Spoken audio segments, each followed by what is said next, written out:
أعوذ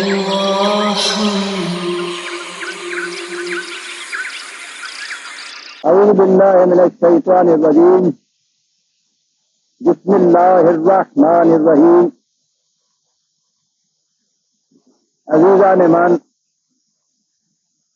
آج اپریل 1969 کی 13 تاریخ ہے.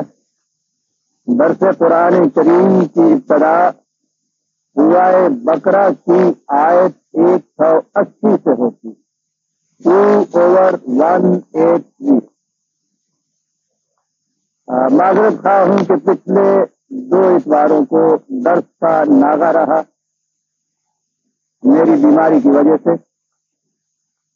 بیماری سے مجھے جسمانی تکلیف تھی اور درس کے ناغے سے روحانی اذیت، اور پھر آپ احباب کا یہاں تشریف لے لا کر مایوس بات جانا اور بھی تنگی پریشانی کا باعث تھا. اللہ کا شکر ہے کہ پھر اس قابل ہو گیا ہوں کہ آپ کے سامنے حاضر ہوں. اس عمر میں خاص طور پر میری تو کیفیت اب یہ ہو چکی ہے، غالب کے الفاظ میں اس ایک قطرے کا مجھے دینا پڑا حساب، خون جگر ودیعت میزبان یار ہے. ایک درس کا بھی ناغہ ہو جاتا ہے تو کچھ اپنے آپ کو مجرم سا محسوس کرنے لگ جاتا ہوں. بہرحال اللہ تعالیٰ اس کی توفیق عطا فرمائے. سابقہ آیات میں قانون قصاص کے متعلق ذکر آ رہا تھا، یعنی جان کی حفاظت کا سوال، اور اس میں یہ کہا یہ گیا تھا کہ مجرم کو اس کے جرم کی سزا دینا معاشرہ کے لیے زندگی بہم پہنچانے کے مرادف ہوتا ہے. بڑی جامعہ خوبصورت اصطلاح. وَلَكُمْ فِي الْقِصَاصِ حَیَاتٌ یا اُولی الْأَلْبَابِ. اے صاحبان عقل و بصیرت، اس حقیقت کو غور سے سن رکھیے کہ قصاص میں مجرم کا پیچھا کر کے اس کو اس کی جرم کی سزا دینے میں ایک فرد کی، ٹھیک ہے قانون کی روح سے جان جائے گی، لیکن معاشرے کو اس سے زندگی مل جائے گی. اور اس کے بعد مال کے متعلق کچھ ہدایات آتی ہیں. یہ آیت بھی بڑی غور طلب اور اہم ہو گئی ہے، اور آپ دیکھیں گے کہ اس کی اہمیت کیوں بڑھ گئی. قرآن کریم کے قانون ریاست کے متعلق ہمارا ایمان ہے اور دنیا کے سامنے دعویٰ کہ نہایت جامع اور مانع قوانین دیے ہیں قرآن نے 4 آیتوں کے اندر. بڑی جامعیت ہے ان قوانین کے اندر، لیکن عام طور پر یہ اعتراض کیا جاتا ہے. پہلے اس عام طور سے جو میں نے کہا اس کو ذہن میں رکھیے گا، پھر میں عرض کروں گا کہ یہ اعتراض جو ہے اس کا جواب کیا ہے. مثلا ایک شخص 2 بیٹے چھوڑ جاتا ہے، بیٹوں کا حصہ برابر ہوتا ہے. بڑا بیٹا ہے جسے اس نے پڑھایا لکھایا، ولایت بھیجا، بیرسٹر بن کے آیا، ہزاروں روپے ماہوار کماتا ہے، اس کو 1 پائی کی بھی ضرورت نہیں. دوسرا اس کا بچہ ابھی 2 سال کا ہے اور اس کی وفات ہو جاتی ہے. آپ کہیں گے قانون وراثت کی روح سے تو ان دونوں بچوں کو نصف آدھا آدھا برابر تو مل جاتا ہے. کیا یہ عدل کا تقاضا یہی ہے کہ ایک بچہ اتنا کچھ باپ سے لے چکا ہے، اس حالت میں پہنچ چکا ہے کہ اب اس کو ضرورت ہی کچھ نہیں. دوسرا یہ ہے کہ جس نے ابھی ساری عمر پرورش پانا ہے، احتیاج ہے اس کی، محتاجی ہے اس کی، اسے آپ برابر برابر دے رہے ہیں. یا اس دوسرے بچے کی جگہ لڑکی ہے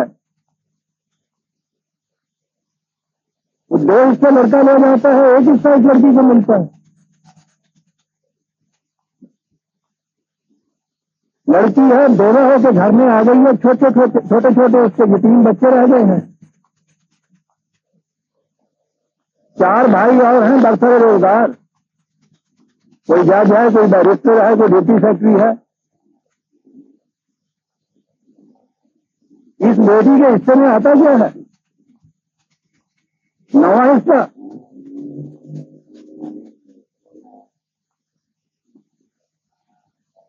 دیکھا آپ نے کہ کیا اعتراضات کرتے ہیں.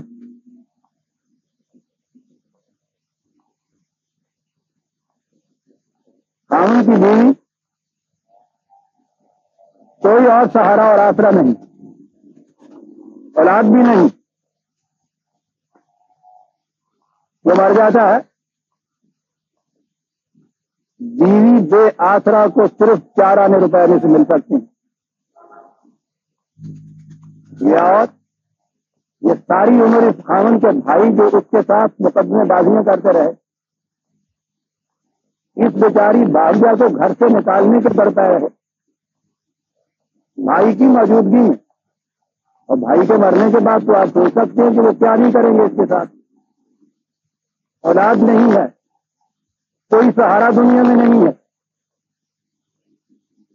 قانون وراثت 4 آنے اسے دیتا ہے، اور باقی وہ لے جاتی ہے جو ساری عمر ان سے دشمنی کرتے رہے ہیں. اور آپ اس کی فکر میں ہے کہ اس گھر سے بھی اس کو دھکا دے کے باہر نکال دیا جائے. غور فرمایا آپ نے؟ میں نے جو شروع میں یہ کہا تھا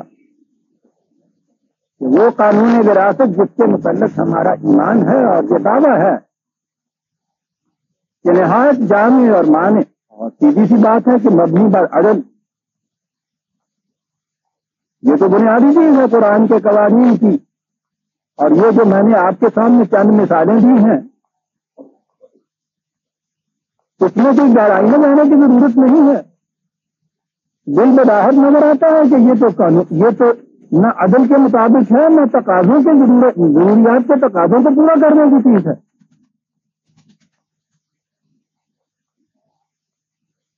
کیا جواب ہے اس کا؟ جواب اس کا یہ ہے کہ قرآن کریم نے ہر مسلمان پر وصیت کرنا فرض قرار دیا ہے. وصیت کے معنی یہ ہے کہ یہ شخص خود سمجھ سکتا ہے کہ میرے پاس مان جاننے سے کس کس کو کتنی ضرورت ہوگی، اور وہ عدل کے مطابق ان کی ضروریات کو پیش نظر رکھتے ہوئے جتنا بھی چاہے جس کو بھی چاہے دے جائے.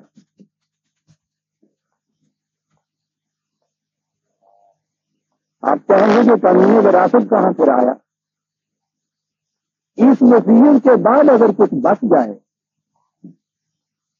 یا اگر ایسی صورت کبھی شاید پیدا ہو جائے کہ وصیت کر نہیں سکا، حالانکہ میں ابھی عرض کروں گا کہ نماز سے زیادہ فرض ہے یہ، لیکن اگر ایسی صورت کہیں ہو جائے یا وصیت میں پورا مال کور نہ ہوتا ہو، وہ مزید نہ ہو کل پر اس میں سے کچھ بچ جائے، تو اس کے لیے قرآن نے کہا ہے کہ بجائے اس کے کہ پھر دھاندلی سے جو لوٹ کا مال ہے جس کے حصے میں کچھ آیا وہ لے جائے، وہاں قرآن نے خود متعین کر دیے حصے کہ یہاں تمہیں یہ دھاندلی کی اجازت نہیں دی جا سکتی. لیکن مقدم چیز یہ ہے کہ یہ شخص جو خود جانتا ہے کہ میرے بعد میرے پسماندگان میں سے کس کی کتنی ضرورت ہے، اس کو پورا اختیار حاصل ہے کہ اس کے مطابق جس کو جتنا جی چاہے دے دے اپنی وصیت کے اندر، وصیت کی روح سے. اور وصیت کے متعلق سنیے قرآن کریم کن الفاظ میں حکم دیتا ہے. کتب علیکم اذا حضر احدکم الموت ان ترک خیرا للوصیۃ للوالدین والاقربین بالمعروف حقا علی المتقین. غور فرمائیے، پہلا لفظ کتب علیکم، فرض قرار دیا گیا ہے تمہارے اوپر. جیسا اگلی آیت میں ہے کتب علیکم الصیام، روزے فرض قرار دیے گئے ہیں. کتب علیکم القتال، جنگ فرض قرار دیا گیا ہے. یعنی آپ دیکھتے ہیں یہ فرائض جو قرآن نے کہے ہیں یہ واجب ہے، ضروری ہے، امپیریٹو ہے تمہارے لیے. وہی لفظ یہاں استعمال ہوا ہے کتب علیکم، فرض قرار دے دیا گیا ہے تمہارے اوپر. آیت یہاں سے شروع ہوتی ہے اور جہاں ختم ہوتی ہے وہاں لکھا ہے حقا علی المتقین، یہ انکمبنٹ ہے متقین کے اوپر. آیت کی ابتدا کتبہ سے ہو رہی ہے، اس کا آخر حقا علی المتقین. اب اس سے زیادہ بھی کوئی اور اہمیت بتانے کی ضرورت ہوگی. بہت کم احکام ہے جن میں اس قسم کی قرآن کریم نے اتنی زیادہ اہمیت کے ساتھ تاکید کی ہوتی تھی. کتب علیکم، جب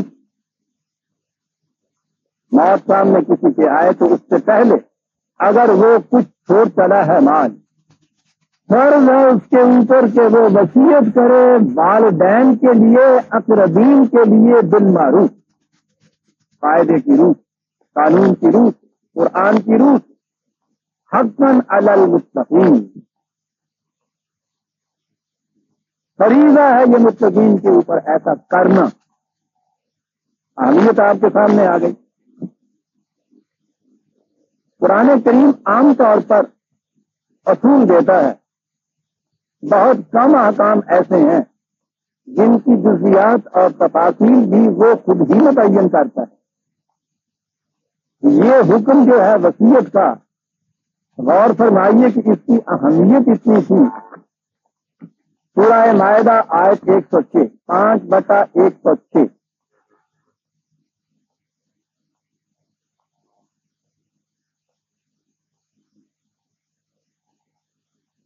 تین آیتیں 106، 107، 108، ان میں تفصیلی طور پر بتایا گیا ہے کہ یہ وصیت کیسے لکھنی چاہیے، کیسے لکھانی چاہیے، گواہ کس قسم کے ہونے چاہیے. یا ایھا الذین آمنوا شہادۃ بینکم اذا حضر احدکم الموت حین الوصیۃ اثنان ذوا عدل منکم او آخران من غیرکم ان انتم ضربتم فی الارض فاصابتکم مصیبۃ الموت تحبسونہما من بعد الصلاۃ فیقسمان باللہ ان ارتبتم لا نشتری بہ ثمنا ولو کان ذا قربى ولا نکتم شہادت اللہ انا اذا لمن الآثمین. اور پھر آگے اور کہ وصیت کرو اور وصیت کے لیے 2 عادل گواہ رکھو اپنے میں سے. اگر کہیں سفر کی حالت میں ایسی صورت آ جائے تو جو بھی عادل گواہ تمہیں ملے وہ عادل گواہ ہوں تمہارے سامنے، ان کے سامنے یہ وصیت کرو. پھر آگے یہ چیز ہے کہ وہ جن کے سامنے وصیت کی گئی ہے اگر لکھی نہیں گئی ہے تو اس صورت میں ان کو بلاؤ، ان کو پسند ہو، ان سے یہ بات سنو. اگر کہیں شبہ پڑے تمہیں کہ یہ صحیح بات نہیں کہتے اور گواہ بلاؤ.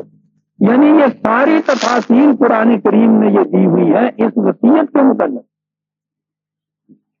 معلوم ہو گیا کہ یہ کتنی اہم چیز ہے قرآن کی روح. اب وہ اگلی بات آئی جو میں نے کہا تھا کہ وراثت کے متعلق جو قوانین قرآن نے دیے ہیں. سورہ نساء کی آیت 11، 12 11-12 میں 4/11-12 وہاں وراثت کے متعلق قرآن کریم نے حصے گنے خود دیے ہیں. میں نے یہ کہا تھا کہ وہ حصے مقرر کیے ہیں اس صورت میں کہ وصیت پورے مال کو کور نہ کرتی ہو، کچھ باقی رہ جاتا ہو، اور اگر پورے کو کور کرتی ہے تو سوال ہی نہیں ہے. یہ جو میں نے کہا ہے استنباط نہیں ہے، قرآن کریم کی نص صریح ہے. نکالیے یہ آیتیں آپ کے سامنے آ جائے. بڑی اہم چیز جو میں بیان کر رہا ہوں ابھی پتہ چلے گا کہ کیا کیوں اہم ہے اتنی. 11ویں سورت آیت کے اندر حصے مقرر کی ہیں اس نے، اس کو اتنا، اس کو اتنا، اس کو اتنا، یہ مقرر کرنے کے بعد کہا ہے من بعد وصیت یوصی بہا او دین، مرنے والے کی وصیت پوری کرنے کے بعد اور اس کا قرضہ دینے کے بعد، من بعد وصیت یوصی بہا او دین، ایک ہو گیا۔ آگے چلیے 12ویں میں پھر اور حصے مقرر کیے، بیوی کا اتنا، خامن کا اتنا مقرر کرنے کے بعد پھر کہا من بعد وصیت یوصینا بہا او دین، وصیت پوری کرنے کے بعد اور اس کا قرضہ چکا دینے کے بعد جو باقی بچے اس میں سے یہ حصہ، ایک ہی فکرہ۔ اور آگے چلیے،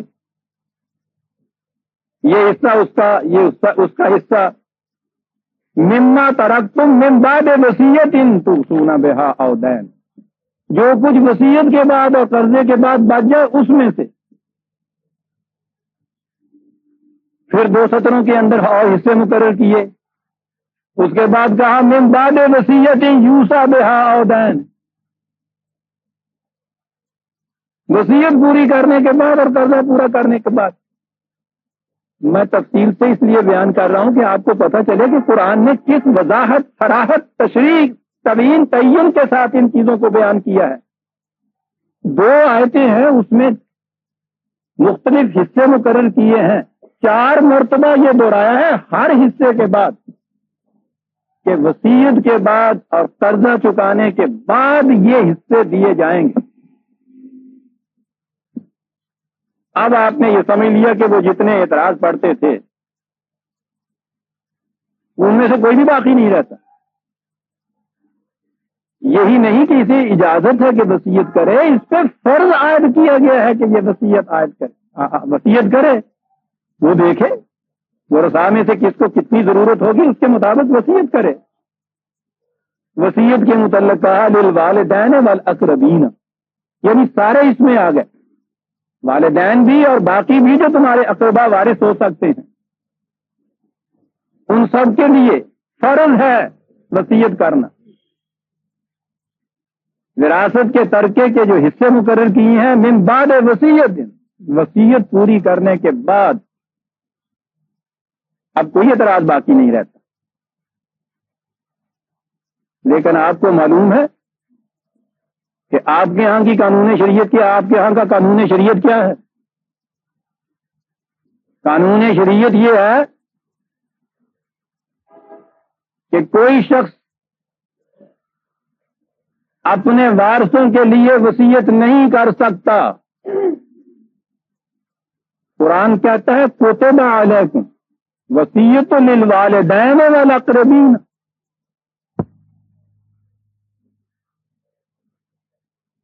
قانون شریعت یہ ہے کہ کوئی شخص اپنے والدین اقربین کے لیے، وارثوں کے لیے وصیت نہیں کر سکتا۔ وہ کہتا ہے حقاً علی المتقین، معاذ اللہ کہتے رہیے، نہیں کر سکتا۔ اور دوسروں کے لیے بھی صرف 1/3 مال میں کر سکتا، اس سے زیادہ میں نہیں کر سکتا۔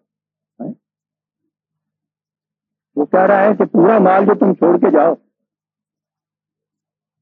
اس میں یہ بھی نہیں کہ تمہاری مرضی ہے، فریضہ ہے تمہارے اوپر ایسا کرنا، والدین کے لیے، اقربین کے لیے، ترک مالا خیرن، مال میں جو کچھ تم چھوڑ چلے ہو،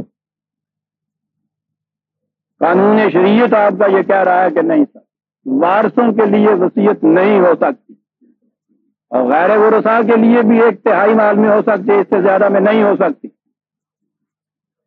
اور اس کے بعد وہ سارے اعتراضات جو ہیں وہ وارد ہو گئے جو میں نے پہلے گنائے تھے۔ وہ چھوٹا سا بچہ 3 سال کا کہ جس نے ابھی پوری عمر محتاجی ہے، اس کو پرورش پانے کی، بیوہ ماں کی گود میں وہ رہے گا، ان دونوں کے لیے آپ وصیت نہیں کر سکتے۔ آپ کی بیوی بیوہ ہونے کی صورت میں وارث، آپ کا چھوٹا بچہ وارث، وارث کے حق میں وصیت نہیں کی جا سکتی۔ چلیے، وہ بیوہ بچی جو چھوٹے چھوٹے یتیم بچوں کو لے کے تمہارے گھر میں، ماں باپ کے گھر میں آ گئی ہے، اس کے حق میں وصیت نہیں کی جا سکتی۔ یہ جو بیوہ بعد میں رہ جانی ہے، بے سہارا بے آسرا، اس کے حق میں وصیت نہیں کی جا سکتی. یا اللہ،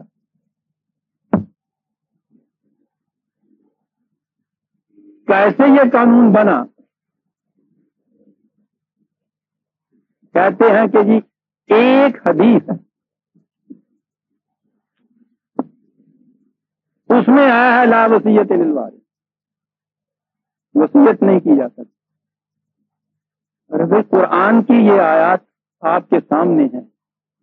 اب آپ نے غور فرمایا میں نے کتنی صراحت وضاحت سے کیوں یہ چیزیں پیش کی تھی. یہ ساری آیات ایک طرف، قرآن نے وہ قاعدہ مقرر کیا، اس کی جزیات تک بتائی ہیں. یہاں وراثت کے احکام دیے ہیں، 2 آیتوں میں 4 مرتبہ دہرایا ہے. ارے بابا، وصیت کے بعد یہ ہوگا، وصیت کے بعد یہ ہوگا. فریضہ ہے وصیت کا، کتب علیکم حقا علی المتقین. وہ کہتے ہیں نہیں صاحب، نہیں دی جاتی. کہا کہ بھئی یہ ساری آیتیں جو ہیں، کہا منسوخ ہیں یہ آیتیں. بھئی وہ قرآن کی آیت، قرآن سے کوئی آیت سے تم کہا کرتے تھے منسوخ ہوتی ہے. وہ میں نے آپ کو ناسخ و منسوخ میں بتایا تھا کہ یہ عقیدہ یکسر قرآن کے خلاف ہے کہ قرآن کی کوئی آیت منسوخ ہے. قرآن میں ناسخ و منسوخ کا سوال ہی نہیں.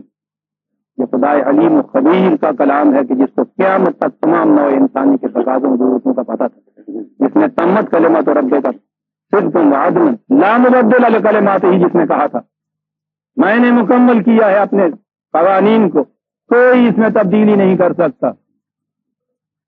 قرآن کا ایک شوشہ بھی اپنے مقام سے منسوخ نہیں، نہ ہلا ہوا راضی ظالمان مینہ سزد خدائے را.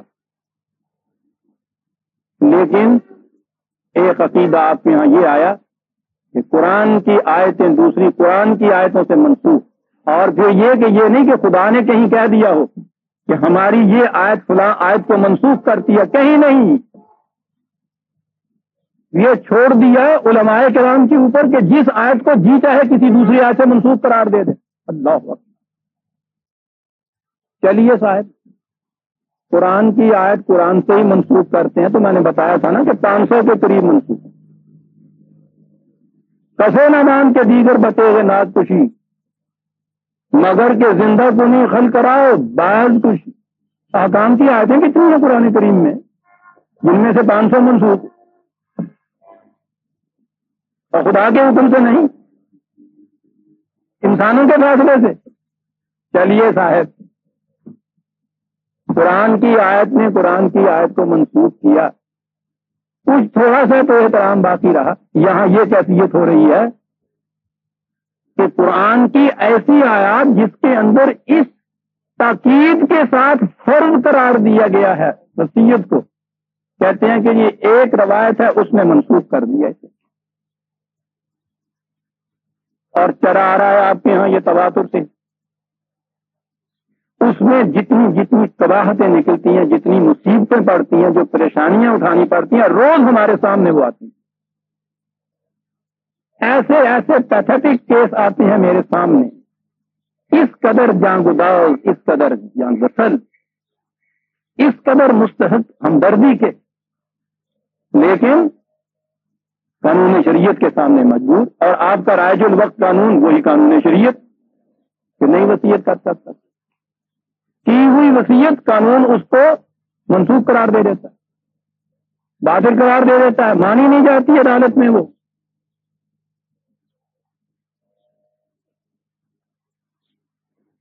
ایک روایت کی روح اور بڑے فخر سے بیان کرتے ہیں.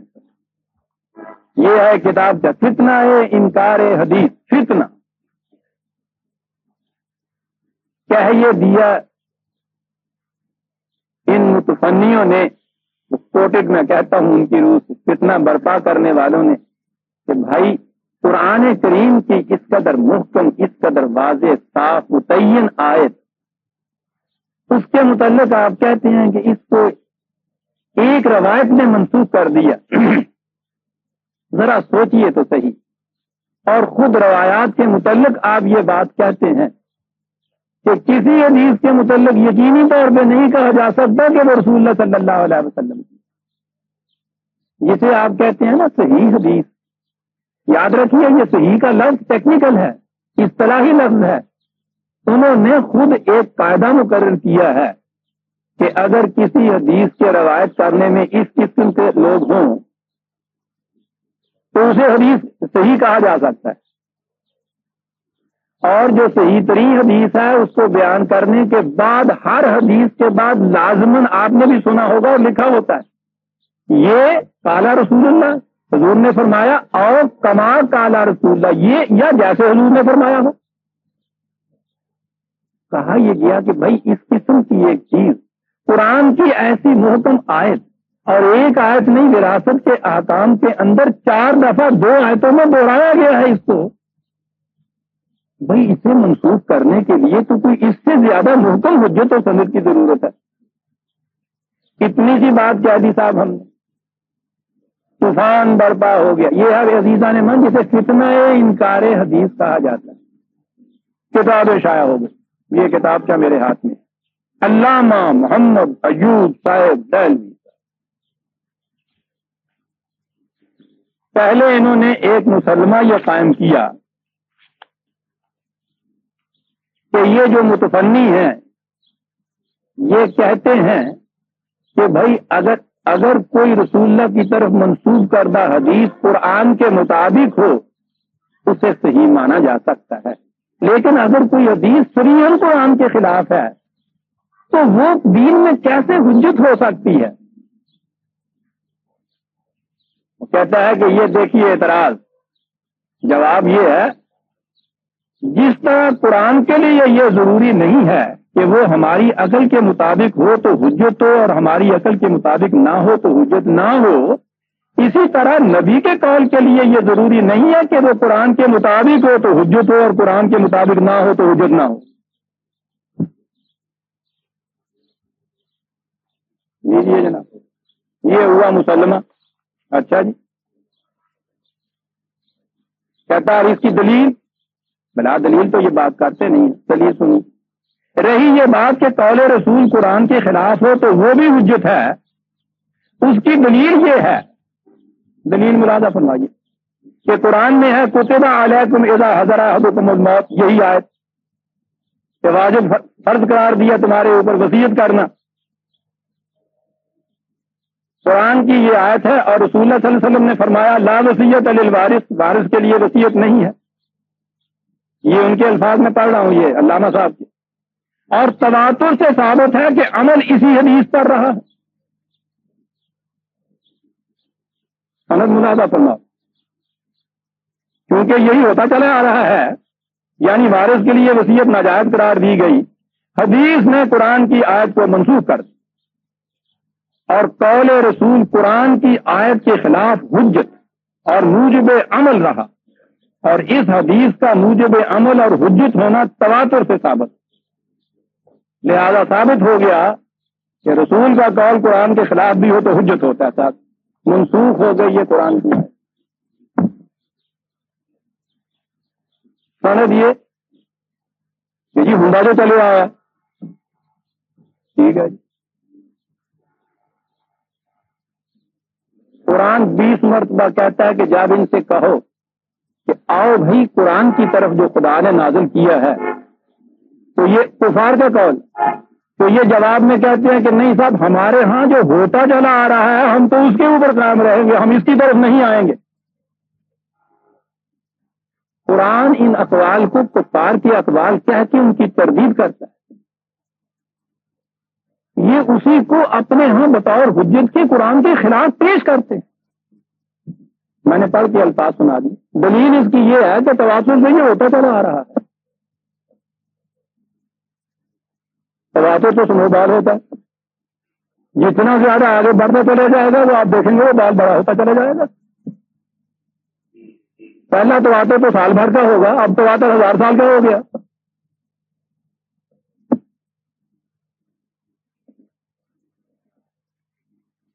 غلط چیز مرور زمانہ سے صحیح قرار پا جائے گی، باطل حق قرار پا جائے گا.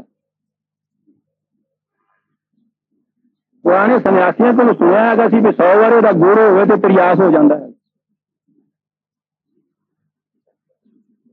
یا غالب کی شاعری کہ ای میں از قحط خریداراں کوہن خواہد شدن، جتنی پرانی ہو تیز ہو جاتی ہے۔ عزیزان من جگر کے ٹکڑے ہو جاتے ہیں یہ باتیں بیان کرتے ہوئے۔ مسلمہ یہ ہے رسول کا قول قرآن کے خلاف ہو وہ حجت ہوگا، قرآن کی آیت منسوخ قرار دی جائے گی۔ اللہ دلیل اس کی تواتر سے ہو رہا ہے۔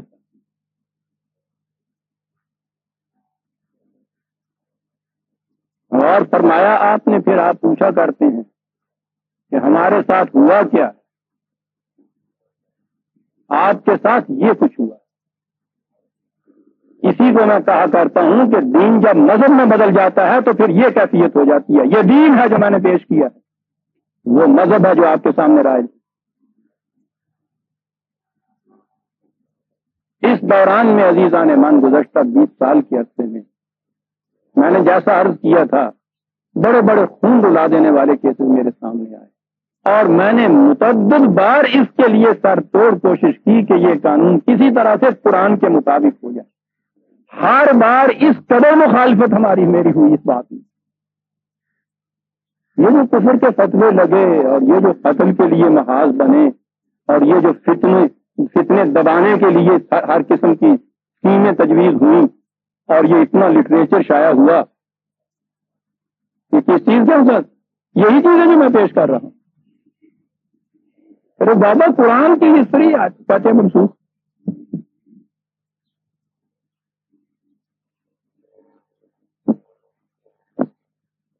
صاف نظر آتا ہے عزیزان من، آپ سوچ سکتے ہیں کہ رسول اکرم صلی اللہ علیہ وسلم جو دنیا میں قرآن ہی کو نافذ کرنے کے لیے تشریف لائے تھے، تب بھی یہ ہو سکتا ہے کہ وہ اس قدر نص صریح قرآن کی جو ہے اس کے بعد اس کے الرغم میں ایک چیز کہہ کے کہیں اور پھر کہیں کہ یہ دین ہے وہ دین نہیں ہے۔ معاذ اللہ، معاذ اللہ۔ کسی اور کو یہ جرت ہو سکتی ہو اپنے رسول کے متعلق تو وہ کہہ دے ہم تو اس کے لیے مکلف نہیں، ہمیں تو اس کی جرت نہیں ہو سکتی کہ ہم اپنے رسول پہ جس پہ ہمارا ایمان ہے یہ کہیں کہ وہ یوں دھڑلے سے قرآن کے خلاف ایک چیز کہہ کے اور یوں منواتے ہوں گے۔ معاذ اللہ، یہ آپ کا قانون ہے۔ اس کے خلاف آواز اٹھانے والا منکر حدیث کافر مرتد ہے، واجب القتل ہے۔ قانون یہی ہے آپ کے ہاں کا، شریعت بھی ملا کی یہی کہتی ہے، آپ کے یہاں کا عدالت کا قانون بھی یہی کہہ رہا ہے۔ اس کا نام شریعت محمدی، محمدن لا، قانون شریعت۔ اندازہ لگا قرآن بیچارہ منہ دے دے کر رو رہا ہے، اور پھر اس کے بعد جو مصیبتیں آپ کو روز آگے پڑتی ہیں اس کا اعتراض آپ کے قرآن، آپ کے اسلام پہ آگے پڑتا ہے۔ میں نے جو کمنٹس دیکھے ہیں آپ کے یہاں کہ اس قانون کے مطابق وصیت نہیں ہو سکتی اور یہ لے جاتے ہیں، وہ مذاق اڑاتے ہیں اس چیز کا کہ یہ ہے ان کے ہاں کے لاز جن کو کہتے ہیں کہ خدا کے دیے ہوئے لاز ہیں اور دنیا میں سب سے زیادہ افضل اور اعلیٰ اور مانے اور جامع، یہ ان کی کیفیت ہے۔ سچی ہے وہ؟ ہم کیا کرتے ہیں؟ کبھی ان کو 4 گالیاں دے دیتے ہیں، بہت زور پکڑتے ہیں تو ان کی کتاب یہاں امپورٹ ہونی بین کر دیتے ہیں، سمجھ لیا کہ صاحب علاج ہو گیا مرض کا، ٹھیک ہے جی۔ اور اپنے ہاں وہی قانون شریعت جو آپ کے ہاں رکھا ہوا ہے۔ لیکن عزیزان ایمان قرآن کو سامنے رکھیے اور پھر دیکھیے، پھر ذہن میں آتا ہے کہ قرآن کی جامعیت کیا ہے اور واقع خدا خبیر و علیم کا یہ کلام ہے۔ پہلے وصیت کی آیت دے دی اور اس کے اوپر فرض کر دیا کہ یہ کرنا ہے، تقاضے عدل کے پورے ہو گئے، مستحقین کے تقاضے پورے ہو گئے۔ یہی شخص بہتر جان سکتا ہے کہ کس کو کتنا اس میں سے ملنا چاہیے، کون اس کا مستحق ہے۔ ہو سکتا تھا کہ وہ وصیت آج کی ہے، 10 دن کے بعد کچھ اس میں اور ایڈ ہو گیا ہے، فرصت نہیں ابھی ملی کہ اس کو بھی اس کے اندر رکھ لے۔ آپ دیکھیے قرآن کی جامعیت، اس استثناء اور ایکسیپشن کے لیے بھی دوسرا قانون دے دیا۔ دونوں کو اکٹھا رکھیے، آپ دیکھیے جامعہ قانون اس کو کہتے ہیں۔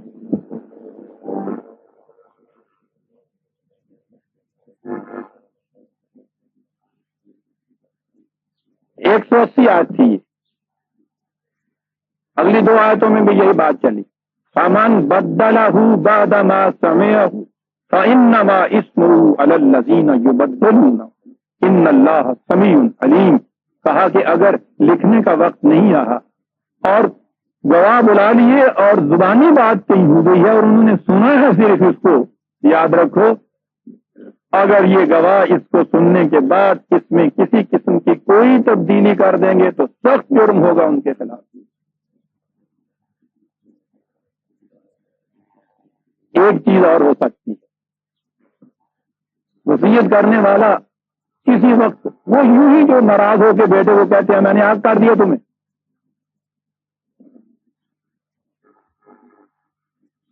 ضمن میں یہ عرض کر دوں یہ جو قانون ہے آپ کے ہاں کا اس کی روح سے یہ آگ کر دوں گا جو ہے نا یہ سارا ڈراوا ہی ڈراوا ہے۔ وصیت تو یہ کر نہیں سکتا اور وراثت کے قانون کی روح سے اس کو حق ملتا ہے اس کو یہ چھین نہیں سکتا۔ یہ سب دھمکی ہوتی ہے۔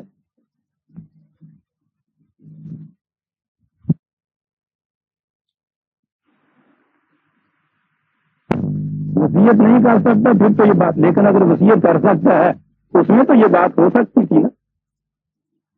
ہو سکتا ہے کہ کسی وقت رنج میں غصے میں آ کے اس قسم کی کوئی حرکت کر بیٹھے۔ قرآن ہے فمن خاف من موص جنفا او اثما فاصلح بینہم فلا اثم علیہ ان اللہ غفور رحیم۔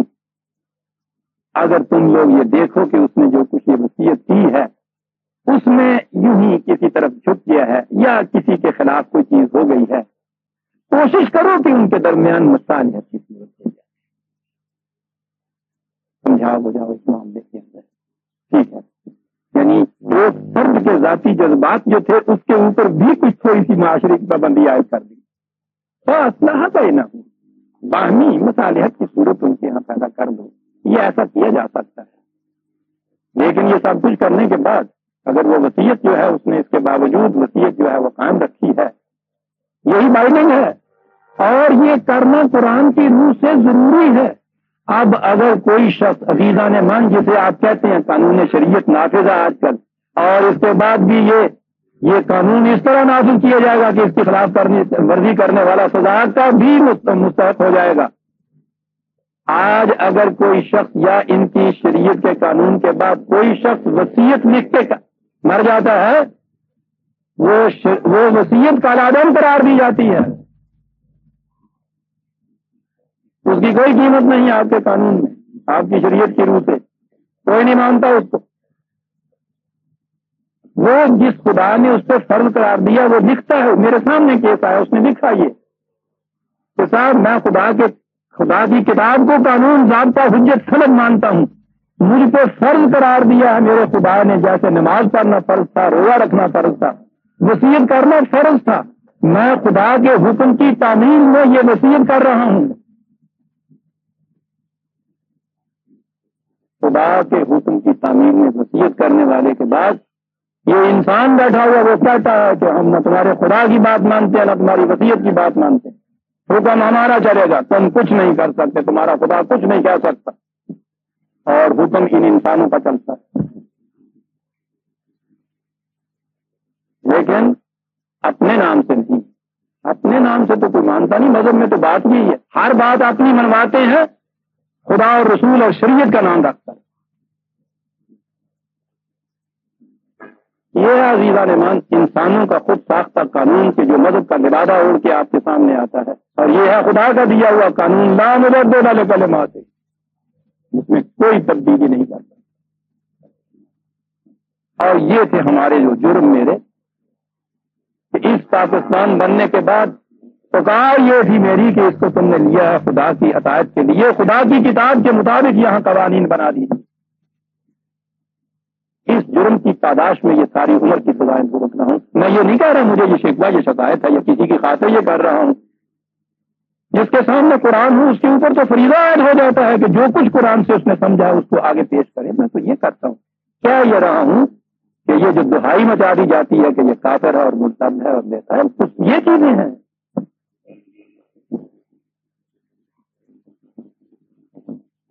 جان کی حفاظت کے متعلق وہ اتنا بڑا چیک کتنی روک ہے، کتنی بڑی پابندی تھی جو جذبات کے اوپر تمہارے لگا دی گئی.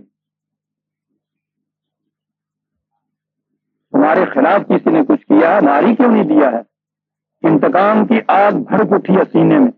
آپ کے ہاتھ میں رائفل بھی ہے، خنجر بھی ہے، قوت بھی ہے. حکم یہ ہے کہ تم خود قانون کو اپنے ہاتھ میں نہیں لے سکتے. عدالت کی طرف رجوع کرنا ہو بڑی چیز ہے.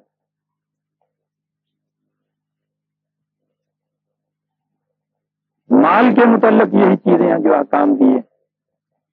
احکام کی اطاعت کے لیے حدود کی پابندیاں اپنے اوپر عائد کرنی پڑتی. اطاعت کے تو معنی یہ ہوتے ہیں، یہ نہیں کہ جو جی میں آئے میں میرے کر دوں. پھر اس وقت آپ کو رکنا پڑتا ہے، اپنے آپ کو روکنا پڑتا ہے. یہ جو اپنے آپ کو روکنا ہوتا ہے، عربی زبان میں اس کو صیام کہتے ہیں، جس کا ترجمہ روزہ ہے. اگلی آیت صیام کے متعلق ہے. آپ نے دیکھا کہاں آیت آئی ہے صیام؟ یا ایھا الذین آمنوا کتب علیکم الصیام.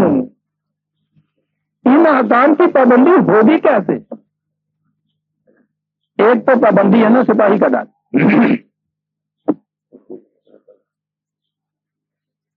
سپاہی کے ڈر سے جو پابندیاں ہوتی ہیں ان کا حشر تو ہم نے گزشتہ 3-4 مہینے میں دیکھ لیا.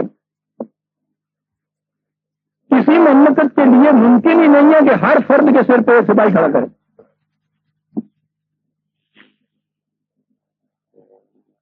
اور سپاہی اور مجرم جب ایک ہو جائے تو، اور پھر جس یار شیوا ہاس بتارا کے نام میں سپاہی تو اس جرم کی ڈیٹیکشن کرے گا نا کہ جو سرزد ہو گیا ہو،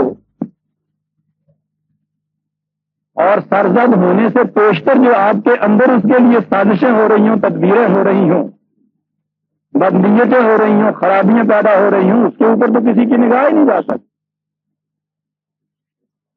لہذا یہ نظام مملکت، یہ سپاہ، یہ فوج، یہ ضروری چیزیں ہیں صرف ان کے لیے جو اپنے اوپر پابندیاں عائد نہ کرنا چاہیں. قرآن کا نظام یہ ہے، مومن وہ ہے جو اپنے اوپر خدا کی بتائی ہوئی پابندیاں خود عائد کرتا ہے. اسے صیام کہتے ہیں.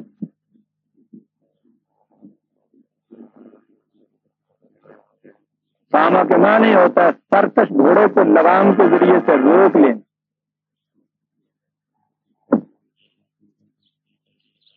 گھوڑے کو گولی مار کے فنا کر دینا نہیں، اس کی سرکشی میں لگام دے تاکہ اس کی قوتوں کو قاعدے اور ضابطے کے مطابق استعمال کیا جائے. قرآن نے صیام صرف کہا. آپ کے ہاں اجمی تصوف آیا، اس نے کہا کہ نہیں، یہ جتنے جذبات، یہ آرزویں، یہ تمنائیں جو سینے میں بیدار ہوتی ہیں، یہ سب شیطانت اور ابلیسیت ہے.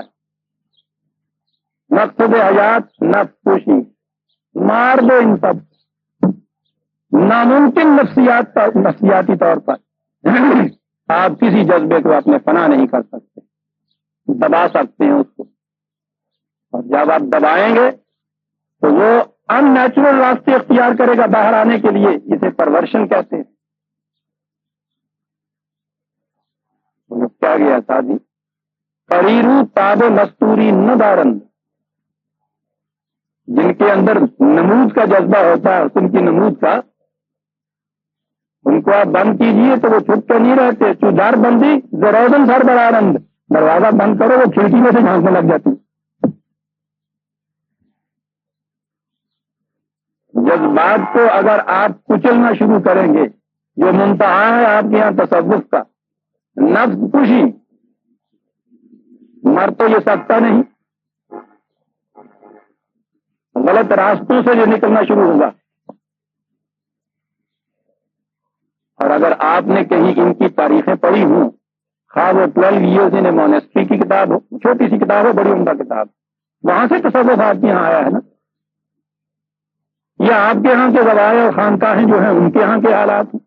جہاں کہیں بھی یہ ہوگا آپ دیکھیں گے کہ وہاں پرورشن ہوگی.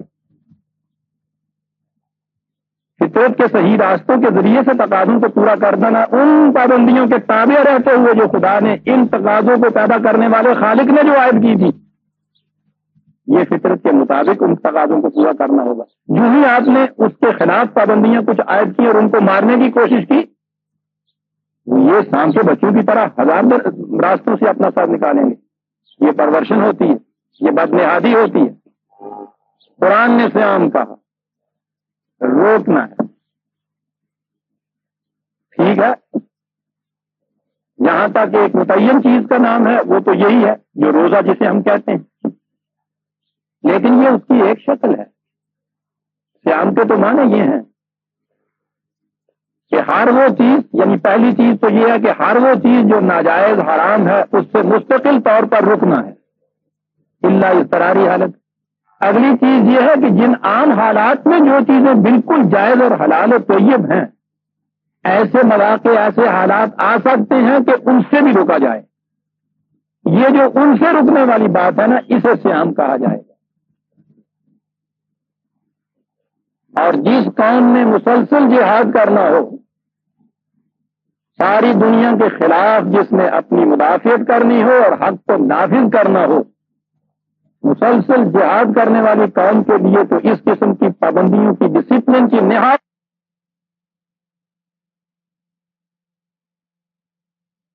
ہمارے سامنے فوج کا ایک ہی کام آتا ہے کہ میدان میں جاتے ہیں اور وہ مارتے چلے جاتے ہیں، ڈز اور ڈز. یہاں تک پہنچنے سے پیشتر جتنے مقامات ان کے ہوتے ہیں وہ ہمارے سامنے نہیں ہوتے. یہاں ہمیں نظر آتا ہے کہ فوج کو اتنی بڑی آزادی ہوتی ہے کہ میدان جنگ ہے، ہاتھ میں ان کے بندوق پکڑی ہوئی ہے اور وہ بھاگ رہے ہیں، اس کو مارا اس کو مارا، نہ کوئی قاعدہ نہ کوئی قانون. آپ کو پتا نہیں کہ ان کی لائف ڈسپلن کتنی ہوتی ہے. قاعدے اور قانون کی صورت یہ ہے کہ اس میدان جنگ کے اندر بھی جہاں ہم دیکھ رہے ہیں کہ کامل اسے آزادی ہے، سپاہی کے سر کے اوپر اور کھڑا ہوتا ہے، وہ وہاں یہ دیکھ رہا ہوتا ہے کہ بندوق اس نے دائیں ہاتھ میں پکڑی ہے یا بائیں میں پکڑی ہے. ان پابندیوں ہی سے اختیار حاصل ہوتا ہے. یاد رکھ، جس قوم نے مسلسل مجاہد پیدا کرنے تھے، اور وہ یہ نہیں ہے کہ الگ کوئی جماعت پیدا کرنی تھی جس پر ہر مومن کو مجاہد ہونا تھا. یہاں ظاہر ہے کہ اسے تو پابندیاں بڑی لگانی پڑ، اور یہ پابندیاں یہ نہیں ہے کہ باہر سے کوئی حکم دے کے امپوز کرے گا، اپنے اوپر خود عائد کی جائیں گی. مومن تو کہتے ہیں اس کو، ان پابندیوں کو اپنے اوپر عائد کرے. اور یہ ہے وہ ٹریننگ جو آپ کو سال میں فوج کے لیے ریزرو رکھے ہوئے ہوتے ہیں، وہ اپنا کام کاج کرتے رہتے ہیں، اور سال میں ایک آدھ مہینہ تجویز کیا جاتا ہے کہ وہ آ کے ریفریشر کورس جو ہے ٹریننگ کا اس میں داخل ہو. یہ آپ کے ہاں ایک مہینہ آپ کے مجاہدین کے لیے سال کے بعد ریزرو کے لیے ریفریشر کورس ہے. مومن کی تو زندگی یہ تھی جو حضور نبی اکرم صلی اللہ علیہ وسلم نے فرما دی. پوچھا مومن کون ہے؟ اس نے کہا، آپ نے فرمایا کہ جب قتال ہو رہا ہو تو اس میں شریک ہو، جب نہ ہو رہا ہو تو اس کی تیاری میں مصروف ہو. تیاری میں مصروفیت تو ان پابندیوں سے ہوتی ہے. کبھی کبھی خدا فرصت دے تو ان کی ٹریننگ دیکھا کیجیے فوجیوں، لیکن یہ تو وہ دیکھنے جائے نا جس نے اپنے اوپر کوئی پابندی عائد کرنی ہو، جس نے عائد شدہ پابندی کی بھی یہ کیفیت ہو.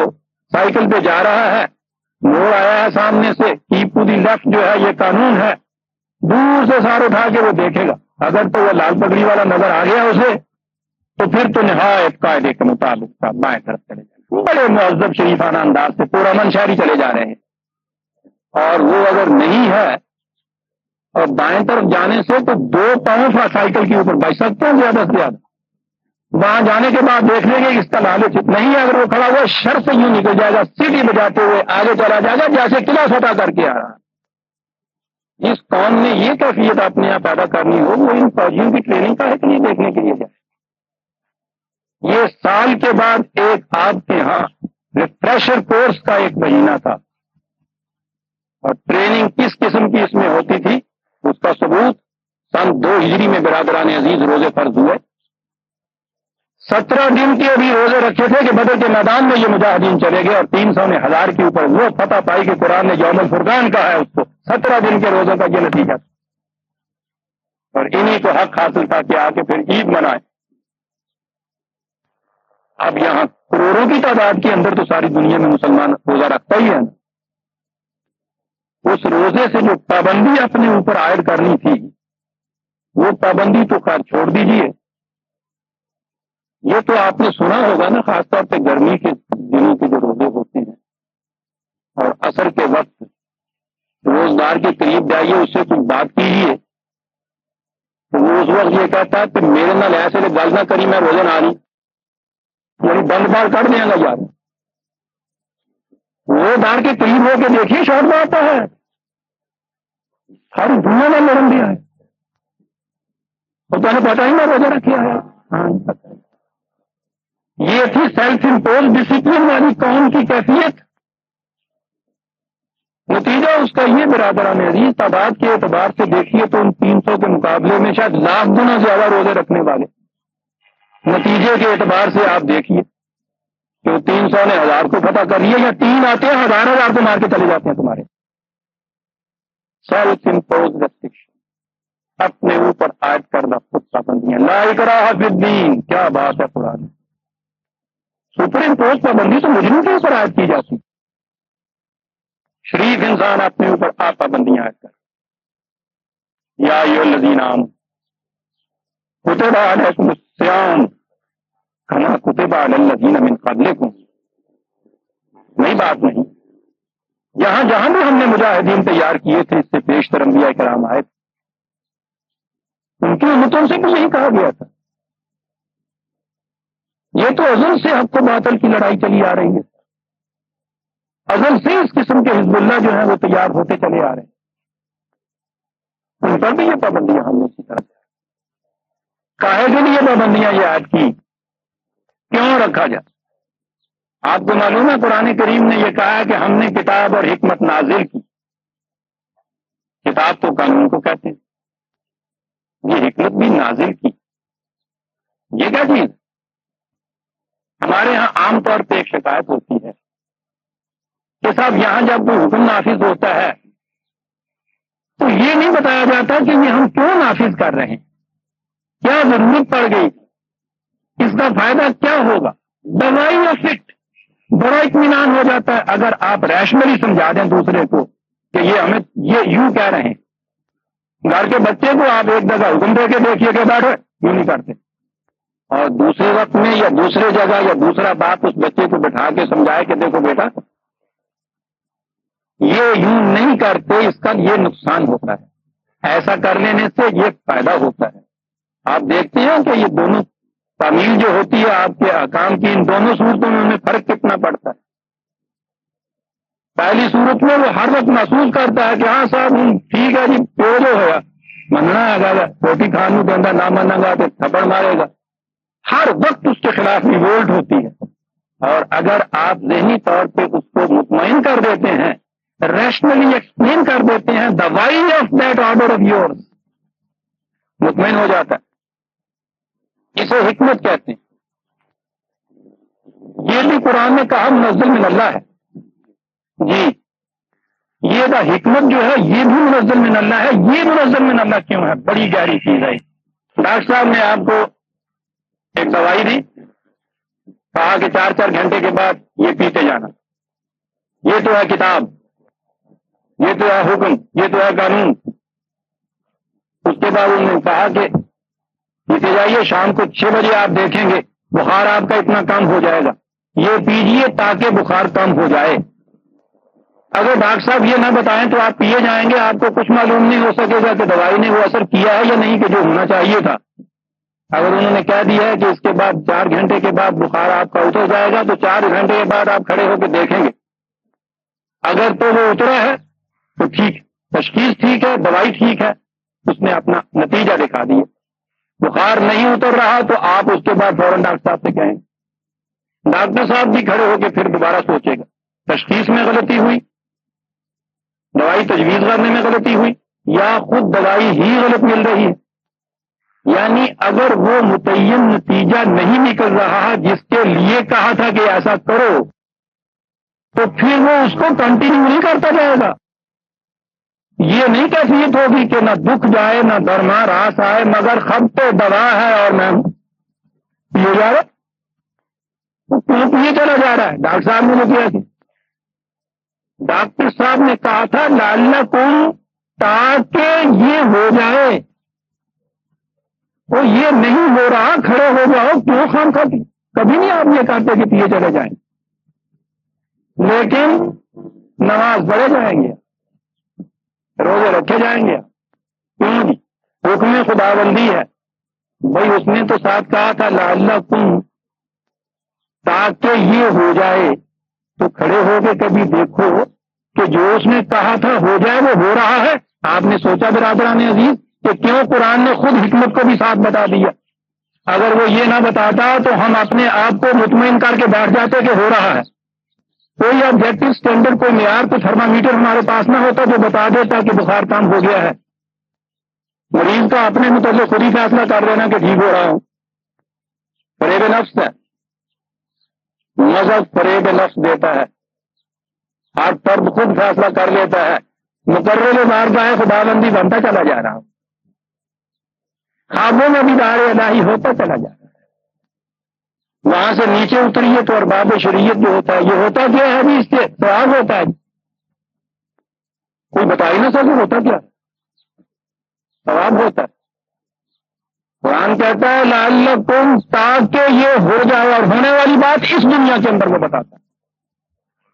کتب علیکم الصیام عزیزان ایمان 3 آیتوں کے اندر آپ دیکھیے، اور پھر قرآن کو دیکھیے کہ اس نے حکمت کیوں خود نازل کی تھی، تاکہ کبھی فریب میں نہ تم رہو کہ ویسا نہیں ہو رہا اور کرتے چلے جاؤ. اگر ویسا نہیں ہو رہا تو کھڑے ہو کے سوچنا پڑے گا. یہ بات تو نہیں ہوگی کہ ہم یہ دیکھیں کہ تشخیص غلط تھی، معاذ اللہ وہ تو خدا کی تشخیص. دوائی غلط تجویز ہوئی تھی، معاذ اللہ خدا کی تجویز کرتا ہے. نتیجہ نہیں برآمد ہو رہا، ہم نے کوئی نسخہ صحیح نہیں بنوا رہے، دوائی صحیح نہیں آ رہی ہمارے پاس. نہ ڈاکٹر میں نقص ہے، نہ اس کی دوائی تجویز کرنے میں نقص ہے. مجھ میں کوئی تو نقص ہے جس کی وجہ سے نتیجہ نہیں پیدا ہو رہا. یہ ہے عزیزان من حکمت کو منزل من اللہ ہونے کی حکمت. فریب نہیں ہے. دین میں کتاب اور حکمت دونوں دوش بدوش چلتی، تاکہ ہر قدم پہ کھڑا ہو کے یہ دیکھ لے کہ نتیجہ وہ نکل رہا ہے، ویسا ہو رہا ہے جیسا اس نے کہا ہے.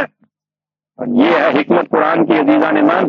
جہاں اس نے قانون دیا ہے اس کے ساتھ اللہ کن کہا ہے. دیکھیے گا قرآن میں آپ، پھر آپ کو پتا چلے گا کہ حکمت کیا شائع ہوتی ہے. کتب علیکم الصیام میں نے کہا ہے کہ 2 آیتوں کے اندر 3 لعلکم آئے. پہلی چیز لعلکم تتقون، تاکہ تم قوانین کی نگہداشت کرنے کے قابل ہو جاؤ. حلال و طیب چیزوں کے استعمال کے اوپر پابندی ایک عائد کی ہے، خود پابندی عائد کرو، تاکہ جن چیزوں سے روکا گیا ہے ان کے اوپر چلنے کے لیے خود تمہارے اندر یہ صلاحیت پیدا ہو جائے. جب میں نے جائز کمائی جو ہے اس سے حاصل کردہ رزق بھی اپنے لیے کہہ دیا کہ میں نے آج نہیں یہ روٹی کھانی، اس سے تمہارے اندر یہ صلاحیت پیدا ہو جائے گی کہ حرام کا رزق جو سامنے آئے گا آنکھ اٹھا کے نہیں دیکھو گے. آپ کو یہ بھی یاد ہے کہ یہ جو آیتیں ہیں رمضان، یہ روزے کی 4 آیتیں ہیں، ان کے درمیان 4 آیتوں کے بعد جو آپ کو کہا ہے، کیا کہا ہے؟ وَلَا تَأْكُلُوا أَمْوَالَكُمْ بَيْنَكُمْ بِالْبَاطِلِ. کو یہ سارا کچھ اس لیے کہہ رہے ہیں ہم کہ آپس میں ایک دوسرے کا مال ناجائز طریقے پہ نہ کھا جایا کرو. غور کیجیے گا قرآن کی حکمت. کہتے ہیں صاحب کہ یہ یوں ہی آیتیں جوڑ کے رکھ دی ہوئی ہیں، کوئی ترتیب رب تو اس میں ہے نہیں. آپ دیکھتے رہو ان کو کیا نظر آئے. جنہوں نے روزہ رکھ کے باطل کا مال کھانا ہو ان کو رب اس میں کیا نظر آئے. رب تو یہ تھا لعلکم تتقون. غلط قدم اٹھانے کے مضرت اور انجام کا ڈر جسے کہتے ہیں اسے تقویٰ کہتے ہیں. نہ بھائی یہ کیا تو یہ ہو جائے گا، تاکہ تمہارے اندر اس کی استعداد پیدا ہو جائے.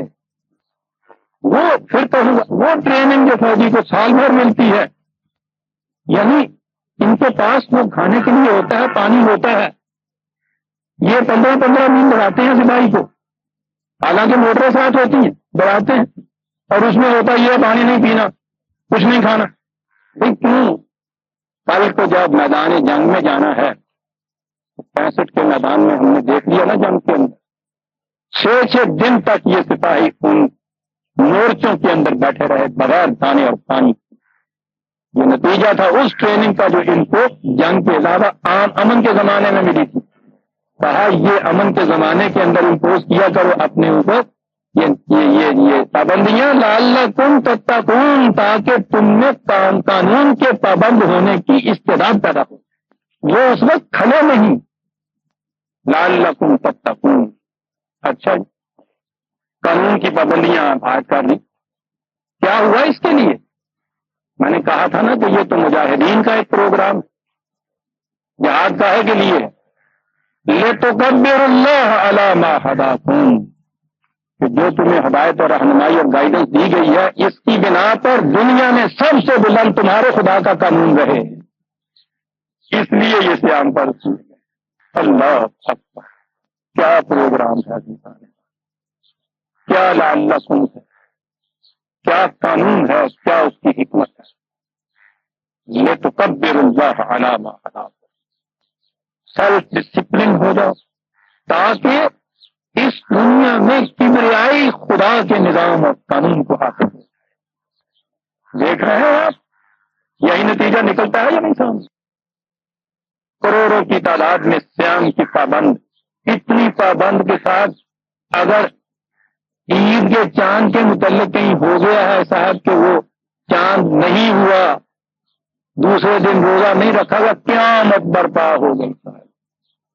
شریعت حق کا تباہ ہو گئی کہ ایک روزہ رکھنا تھا اور انہوں نے نہیں رکھایا. آپ کو پتا جو کچھ قیامت کیا برپا ہوا کرتی. 29 راستے جو ہے خیبر فتح کر لے، یہ 30 راستے کر لو گے. یہ ستیہ ناستے سوا ستیہ ناس. یہاں تو 17 روزے رکھنے کے بعد لے تو کبیر اللہ علیہ ناداکم. پوچھو بدر کے میدان سے لے تو کبیر اللہ کے معنی کیا ہوتے ہیں. یہ کرو اور اس کے ساتھ وَلَعَلَّكُمْ تَشْكُرُونَ، تاکہ تمہاری محنت رائے گانا چلی جائے، بھرپور نتائج پیدا کرے. اس لیے یہ کچھ کرو. یہ بھی تو ہوتا ہے عزیزان من کہ محنت بھی آدمی کرتا ہے، وقت بھی دیتا ہے، نیک نیت بھی ہوتا ہے، لیکن کہیں کوئی غلطی رہ گئی ہوتی ہے، نتائج بھرپور نہیں پیدا ہوتے.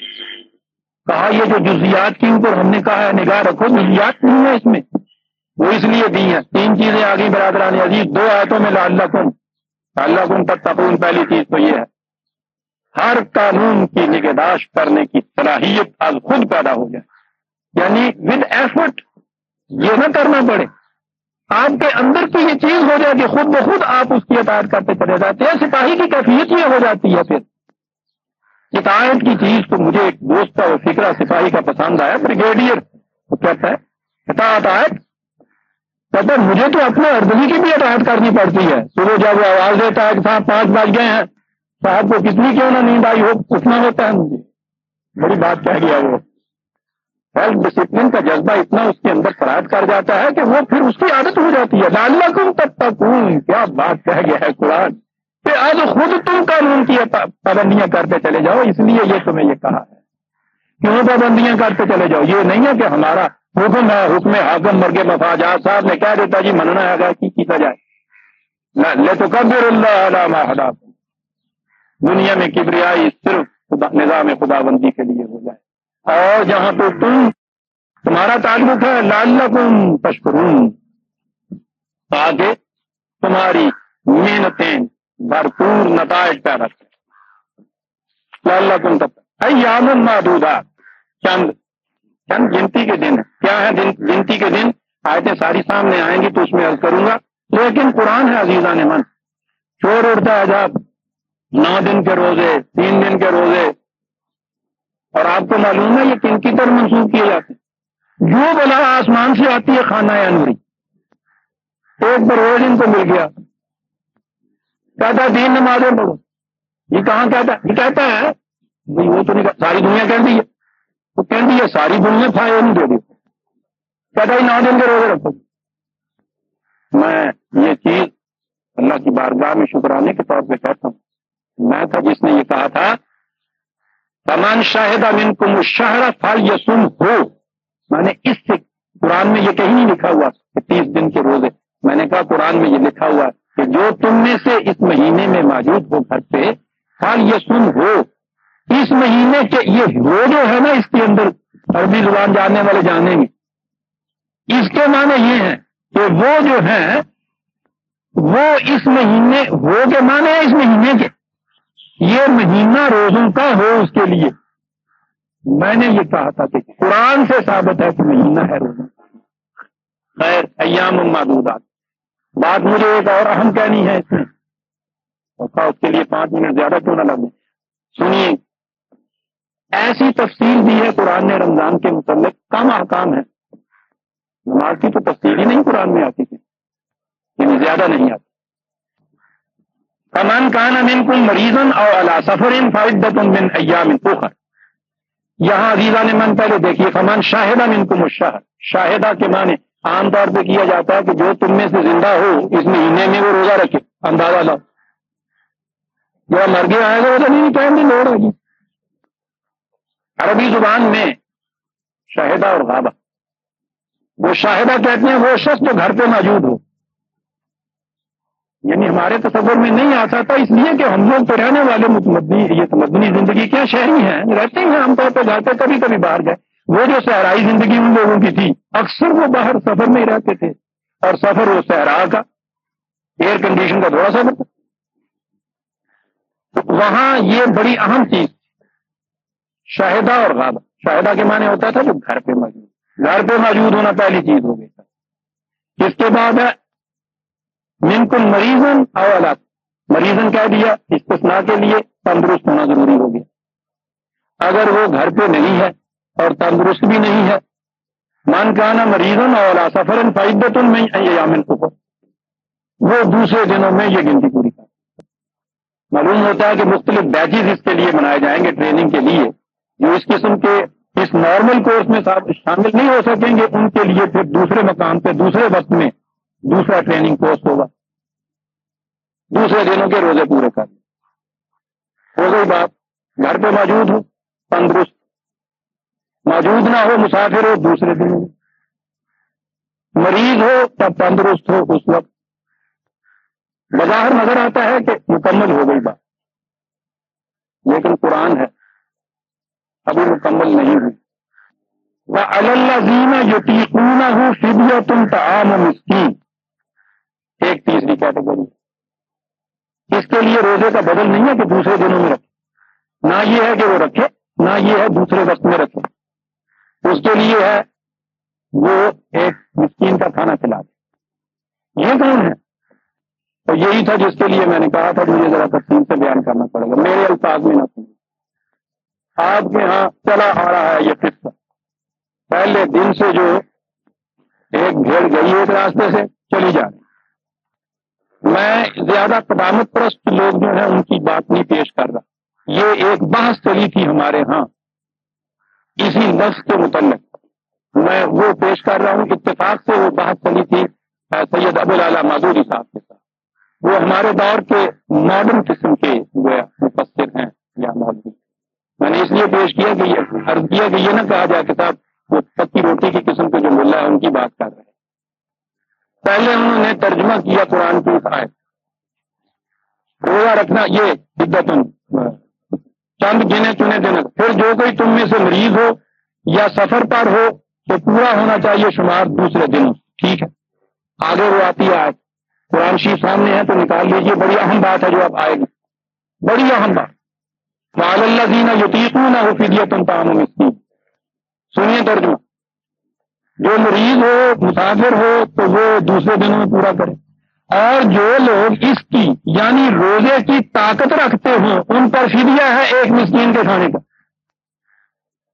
جو روزے کی رکھنے کی طاقت رکھتے ہوں وہ تو فدیہ دے دے ایک مسکین کو، جو طاقت نہ رکھتے ہیں وہ ضرور روزہ رکھیں، مریض ہے دوسرے دنوں میں رکھیں، مسافر ہے واپسی پہ رکھیں، ہٹا کٹا ہے گھر پہ بیٹھا ہے، مسافر بھی نہیں مریض بھی نہیں تندرست ہے، طاقت رکھتا ہے اور جو لوگ روزے کی طاقت رکھتے ہوں ان پہ فدیہ ہے ایک مسکین کا. غور فرمایا یا کچھ اور سمجھنے کی بات ہے؟ ابھی ہے ضرور اس لیے کہ سمجھ نہیں سکتے آپ کہ یہ ہو کیا رہا. اور میں نے اس لیے اپنے الفاظ میں نہیں کہا کہ عبارت پڑھ کے سنا دی. تفسیر ان کی موجود ہے, نکال کے دیکھ لیجیے. اب نئی بات نہیں, 1000 برس سے یہ لکھتے چلے آ رہے ہیں. ہو گئی پکی تواتر سے ثابت. یہ لکھنے کے بعد اب زمانہ ہے یہ دور موجودہ. صاحب جو پڑھے گا وہ تو کہے گا کہ یہ کیا ایسا ہے کہ جو روزہ رکھن کی طاقت رکھن وہ تو فدیہ دے کے چھوڑ گئے. یہ نہ طاقت نہ آئے روزہ رکھن, مرے کو مارے شاہ مدار. تو میں بیمار ہے, اچھا جی تندرست ہوگا اگر میں دکان پہ گیا ہے کبھی تو کار آئے گا ہی. گھر بیٹھا ہے کہنا بڑا تندرست طاقت رکھتا ہے, وہ کہتا ہے فقیر میں کھانا کھلا رہا ہے کرنے ہوگا. یہ لکھا تو اس کے بعد کسی نے اعتراض کیا تو اس کا نام انہوں نے رکھا ایک نیا فتنہ. پھر فتنہ تو جی دیکھیے یہ اعتراض کرتے ہیں. اس کے بعد بڑے فخر سے لکھتے ہیں کہ کہیے کسی سے کہ قرآن شریف سے اس اعتراض کا جواب دے دو. قرآن پہ اس طرح سے وہ تنقید کرتے ہیں, اس طرح جیسے پرویز صاحب کی کتاب ہوگی. نہیں ہے یہ اس خدا کی کتاب ہے جس پہ ہمارا بھی ایمان ہے نہ. کتاب یوں کریں گے جیسے وہ ہماری بھی کتاب. تو کہیے صاحب ان سے, ہم سے کہہ رہے ہیں تو اس اعتراض کا جواب دے دو قرآن. اور اس کے بعد وقت نہیں لگنا, میں پڑھ کے سناتا ہے. یہ لکھا ہوا اس میں کہ یہ اس قسم کی چیزیں جو ہیں یہ کہنا جو ہے ایسی بات شاید کہ ایک اناڑی بھی اپنی بات یوں نہ کہے. یہ لکھا ہوا ہے خدا کی کتاب کے متعلق. اب اس کے بعد سب آگے. اب دیکھیے کہ حدیث کس طرح ہمیں قرآن مجید کے اس مقام کو سمجھنے میں مدد دیتی ہے. اچھا کیا مدد دیتی ہے؟ کہتے ہیں کہ یہ جو پہلا حصہ تھا یہ 1 سال پہلے نازل ہوا, دوسرا حصہ اس کے 1 سال بعد نازل ہوا.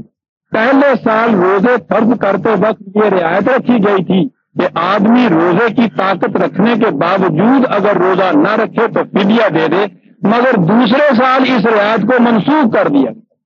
چل کہاں ہے یہ وہ دوسرے سال کہ ہم نے اس کو منسوخ کر دیا؟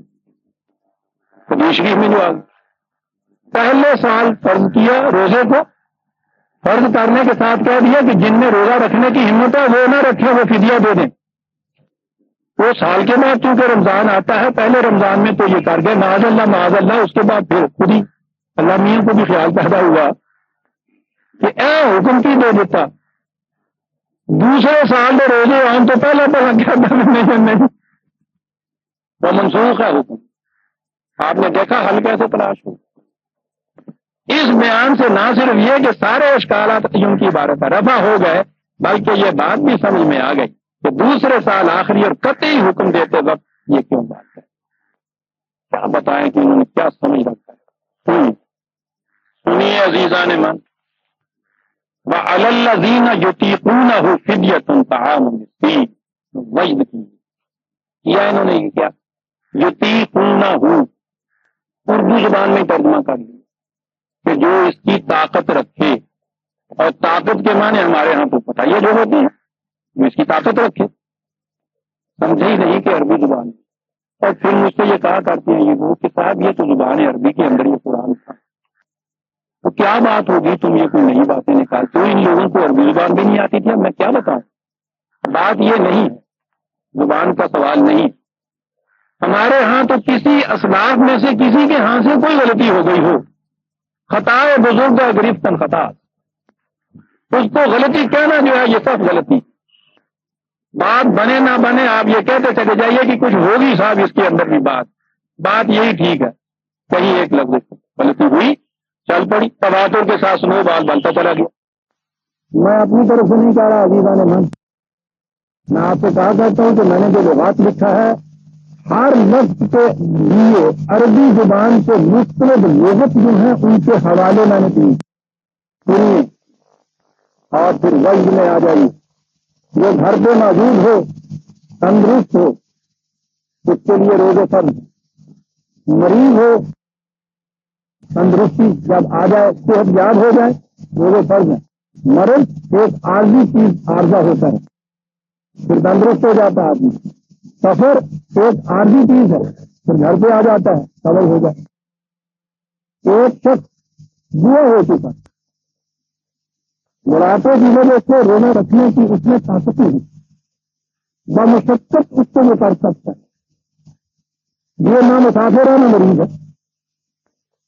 بعض لوگ کانسٹیٹیوشنلی اس قدر کمزور پیدا ہوتے ہیں کہ وہ تھوڑے سے وقت کے لیے بھی بھوکا پیاس برداشت نہیں کر سکتے، یہ نہ مریض ہوتا ہے نہ مسافر ہوتا ہے۔ بعض لوگوں کا کام اس قدر مشقت کا ہوتا ہے جیسے جیل کھانے کے پہلے دودھ پلانے والی عورتیں، حاملہ عورتیں، بڑھاپا، یہ ایک کیٹیگری ہے جو نہ مریضوں میں آتی ہے نہ مسافروں میں آتی ہے۔ عربی زبان میں برادران عزیز صاحب یہ پیچھے کہتے ہیں جو کام بمشقت کیا جا سکے اس کے لیے یہ لگ جاتا ہے، یہ توق سے ہے، طاقت جو ہے جیسا کسی کے گلے کے اندر توق پڑ گیا ہو، جو کام کوئی بمشقت کرے یعنی جس میں اس کے اندر اس کے کرنے کی طاقت نہ ہو لیکن بڑی مجبوری سے کام کرے، یہ تیسری کیٹیگری ہے۔ وہ کہا کہ اگر تندرست گھر پہ موجود ہے روزہ رکھے، مریض ہے مرض کے بعد رکھے، مسافر ہے واپسی پر رکھے، اور وہ شخص کہ جس میں اب روزہ رکھنے کی طاقت ہی نہیں رہی ہے، نہ ہو چکا ہے کہ ایسی صورت پیدا ہو گئی ہے وہ نہ اس وقت رکھ سکتا ہے نہ اسے یہ کہا جا سکتا ہے 2 سال رکھیں، 70 برس کے بوڑھے سے یہ کہنا کہ اچھا ایسی نہ رکھ دینا کچانا ہو جائے گا ادھر رکھی، کیا بات ہے قرآن کی تم کام جن سے تم اس جماعت کے ساتھ شامل ہو جائے وہ چیز کرو، رمضان بھر میں اندر اس کے لیے کیفیت ہوگی کہ باقی دنوں سے کچھ دوسرے دن آئے ہوئے ہیں تو احساس ہوگا کہ مجھ میں ہمت نہیں تھی، نہیں کہ میں نہیں رکھ سکتا، میری طرف سے ایک سپاہی کا خرچ جو ہے میں دے سکنا چاہتا اللہ عزیزان من جامعیت دیکھی آپ نے حکم کی کوئی کیٹیگری باقی رہ گئی ہے اس کے بعد، اور میں نے یہ کہا ہے کہ یہ میرا ترجمہ نہیں، عربی زبان کے مسند لوگ عربی لغت میں محیط المحیط ایک لغت، اول تو آپ میرا اگر لغات دیکھیں گے اس میں سارے حوالے آ جائیں گے، محیط المحیط یہاں ایک مستند لغت وہ لکھتا ہے کہ طاقت کے معنی کسی چیز پر قدرت رکھنا ہے، لیکن یہ ایسی قدرت کا نام ہے جسے انسان بمشقت کر سکے۔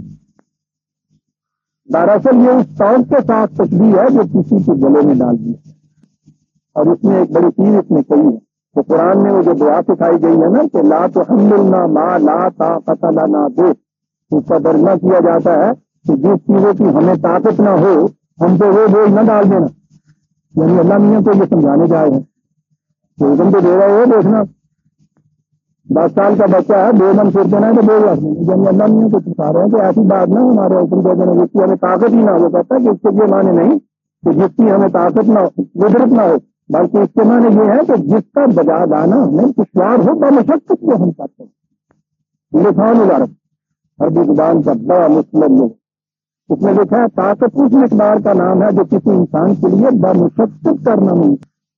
مفتی عبدہو مصر کے مشہور تفسیر المنار میں وہ یہ چیز لکھی، عرب طاقت ہے صرف اس طاقت کو کہتے ہیں جبکہ اس کی قدرت انتہائی دشواری کے ساتھ اس کو برباد کرتے ہیں۔ چنانچہ یتیقونہ سے مراد بوڑھے ضعیف اپاہج لوگ ہیں جن کی بیماریوں کے اچھے ہونے کی توقع نہ ہو، وہ لوگ بھی جو ان کے مثل ہیں، مثلا وہ کام کاج کرنے والے جن کی معاش خدا میں پر مشقت کاموں میں رہتی، مسلسل ان کو کام ہی مزدوروں کا کرنا ہوتا ہے، دوسرے دنوں میں اگر کہیں گے تو وہ کام نہیں کر سکیں۔ اسی بنا پر امام راغب نے کہا ہے کہ طاقت اس مقدار کا نام ہے جس کا کرنا کسی انسان کے لیے بمشقت ممکن ہے۔ کشاف نے اس کی تاکید کی، روح المعانی نے اس کی تاکید کی، قرطبی کی ایک احکام القرآن ہے اس کے اندر اس نے تفصیل لکھی ہے، بوڑھے مرد بوڑھی عورتیں، اس کے بعد باقیوں نے لکھا ہے کہ یہ بھی اس کیٹیگری میں آ سکتی ہے، یہ بھی آ سکتی ہے، کیٹیگریز جو ہے وہ آپ خود تمیز کر سکتی ہیں اپنی، اصولی بات یہ ہو گئی کہ جو بمشقت اسے کر سکے، طاقت نہ رکھتے ہیں، اردو زبان میں ہم یوں کہیں ان کے لیے فدیہ ہے ایک مسکین کا، ایک کھانے کا۔ ایک کہنے کے بعد کہا زمان تتبع خیرن فہو خیر لہ، کہ بھئی یہ کام سب ایک تو ہم نے کہہ دیا ہے، اپنے بالکل مرضی سے اس کو زیادہ کرو گے تو زیادہ اچھا ہے۔